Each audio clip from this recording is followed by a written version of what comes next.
do 3 things in life: cook, clean, and take care of the children. Nothing more and nothing less. The woman glances at her life in just a few words. What does she want to be defined as? What she was defined as right now was nothing more than a mere waste of space. She stares at the man, dead center, into his eyes, and says, no. A day later, the woman is considered a disgrace throughout her whole town. But she wonders, why?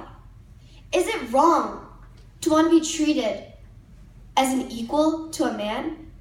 Is it wrong to want to be treated as a human and not as a slave? Is it wrong to want to be treated as a human?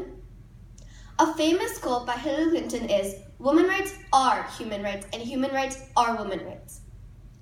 There have been countless amounts of great women in history. One such example is Grace Hopper. Many people know Grace Hopper, if they know her at all, as a programmer and a naval officer.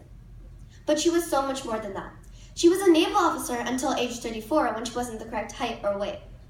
But after this, she got admitted into Harvard, where they immediately recognized her gift of programming. She helped design the compiler of the Mark I computer, which was the first computer that was ever made. She also helped develop the COBOL language program. Without these 2 things, technology wouldn't have revolutionized as much as it did. We looked at it in the point of view of a naval officer and a programmer. Now, let's look at it in the view of a congressperson. Jeannette Rankin. Most people knew Jeannette Rankin as just a leader and an activist. She was a leader and an activist in Michigan and Washington and held many campaigns about women's rights there. Soon, they recognized her ability and made her the first woman in the Congress. This was a great honor because women didn't really have these jobs. They were usually just at home or were teachers.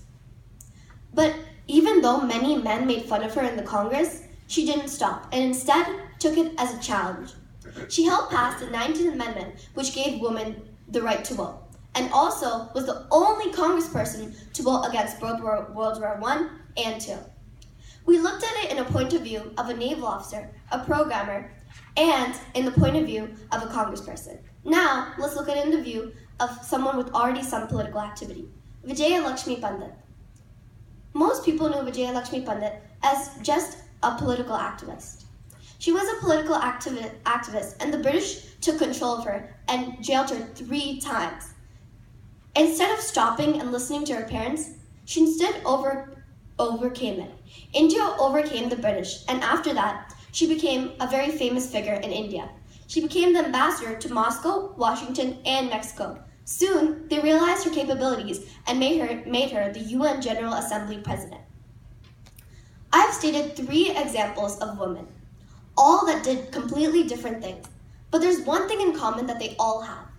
They chose to never give up.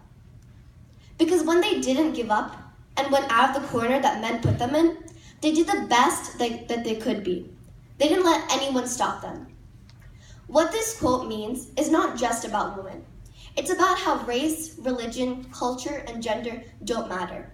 Because together, we are all one nation and one world. Thank you.